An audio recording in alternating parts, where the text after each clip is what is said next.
അസ്സലാമലൈക്കും. അപ്പോൾ എൻ്റെ പുതിയ വീഡിയോയിലേക്ക് എല്ലാ കൂട്ടുകാർക്കും സ്വാഗതം. അപ്പോൾ ഇന്നത്തെ സ്പെഷ്യൽ ഞാൻ ഉണ്ടാക്കുന്നത് ഒരു ചിക്കൻ ഫ്രൈ ആണ്. അപ്പോൾ അതിന് വേണ്ടി മല്ലിയില, മുളക് പൊടി, മഞ്ഞൾപ്പൊടി, കരിവേപ്പില, വറ്റൽമുളക്, കുരുമുളക്, പട്ട, ഗ്രാമ്പു എല്ലാം ഞാൻ ഇതിൽ ആഡ് ചെയ്ത് കൊടുത്തിട്ടുണ്ട്. ഇതെല്ലാം നമുക്കിനി ചെറിയ ജാറിൽ ഇട്ടിട്ടുണ്ട്. അത് നമുക്കിനി എല്ലാം പൊടിച്ചെടുത്തുകൊണ്ട് വരാം. അപ്പം ചിക്കൻ ഞാൻ ഇവിടെ കഴുകി വൃത്തിയാക്കി വെച്ചിട്ടുണ്ട്.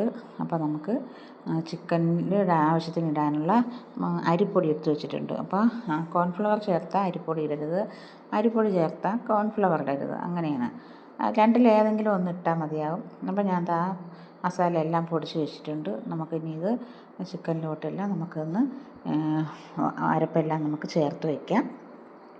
എന്നിട്ട് ഒരു അരമണിക്കൂർ റെസ്റ്റ് ചെയ്യാൻ വെക്കണം. അപ്പോൾ ഉപ്പും ഞാൻ ഈ പൊടിയുടെ ഇതിൻ്റെ കൂടെ ഇട്ട് അരച്ചിട്ടുണ്ടായിരുന്നു. അപ്പോൾ അരമണിക്കൂർ റെസ്റ്റ് ചെയ്യാൻ വെക്കിയപ്പോൾ നല്ല ടേസ്റ്റ് ഇറങ്ങും. അപ്പോൾ അരിപ്പൊടിയും കൂടെ നമുക്ക് ആവശ്യത്തിനുള്ള ചേർത്ത് എല്ലാം നമ്മൾ അരപ്പെല്ലാം ചേർത്ത് വെച്ചിട്ടുണ്ട്. അപ്പോൾ ഇനി നമുക്കൊരു പാൻ വെച്ച് കൊടുക്കാം. പാനിൽ എണ്ണയും വീഴ്ത്തി ഞാൻ സൺഫ്ലവറിലാണ് പൊരിക്കുന്നത്, വറുത്തെടുക്കുന്നത്. അപ്പോൾ അത് നമുക്ക് ഓരോന്നായിട്ട് നമുക്ക് ഇട്ട് കൊടുക്കാം. ഇട്ട് കൊടുത്ത് എല്ലാം നമുക്ക് ചെറിയ ഫ്രൈ പാൻ ഇത്തിരി ഓയിലായതുകൊണ്ട് നമുക്ക് എല്ലാം അതിൽ തന്നെ നമുക്ക് ആഡ് ചെയ്ത് കൊടുക്കാവുന്നതാണ്. കുറച്ച് കറിവേപ്പിലയും കൂടെ നമുക്ക് അതിൻ്റെ മീതെ കൂടെ ഇട്ട് കൊടുക്കാം. ഇട്ട് കൊടുത്തിട്ട് ചെറിയ തീ കൂട്ടി കുറച്ചും വെച്ച് കൊടുക്കണം. ഒറ്റ തീയിൽ മാത്രമായിട്ട് മൂപ്പിച്ചെടുക്കരുത്. അപ്പോൾ പെട്ടെന്ന് കരിഞ്ഞു പോകാൻ സാധ്യതയുണ്ട്. അപ്പോൾ ഞാൻ പച്ചമുളക്, വെളുത്തുള്ളി, കറിവേപ്പില ഞാനിവിടെ എല്ലാം തൊലി കളഞ്ഞ് വെളുത്തുള്ളിയുടെ തൊലി കളഞ്ഞ് ഞാൻ മുളകെല്ലാം അരിഞ്ഞ് വെച്ചിട്ടുണ്ട്. അത് നമുക്ക് ലാസ്റ്റ് വറുത്ത് മീതെ ഇട്ട് കൊടുക്കാനാണ്. അപ്പം പിന്നെ ഇതിൽ തൈരൊന്നും ഞാൻ ചേർത്തിട്ടില്ല. തൈര് ഉണ്ടെങ്കിൽ നമുക്ക് ചേർക്കാം, ഇല്ലെങ്കിൽ ചേർക്കേണ്ട ആവശ്യമില്ല. അപ്പോൾ നമ്മൾ റെസ്റ്റ് ചെയ്യാനൊക്കെ വെക്കുന്നത് കൊണ്ട് നമുക്കുള്ള ചിക്കൻ നല്ല സോഫ്റ്റായിട്ട് തന്നെ ഇരിക്കും. ഇതിൽ വേറെ വിനാഗിരിയോ നാരങ്ങയോ ഒന്നും ഞാൻ ചേർക്കുന്നില്ല. അപ്പം ഞാൻ ചിക്കനെല്ലാം നല്ലതുപോലെ ഫ്രൈ ആക്കി എടുത്തിട്ടുണ്ട്. നല്ലതുപോലെ ഫ്രൈ ആക്കി തീ കുറച്ച് കൂട്ടിയുമാണ് ഞാൻ ഇട്ട് കൊടുത്ത് ഞാൻ ഫ്രൈ ആക്കി എടുത്തത്. അപ്പോൾ നമ്മൾ വെളുത്തുള്ളിയും പച്ചമുളകും കറിവേപ്പിലയും കൂടെ നമുക്കതിലൊന്ന് മൂപ്പിച്ചെടുത്ത് പിന്നെ ചില്ലി ഫ്ലെക്സ് ലാസ്റ്റ് നമുക്കതിൻ്റെ കൂട്ടത്തിൽ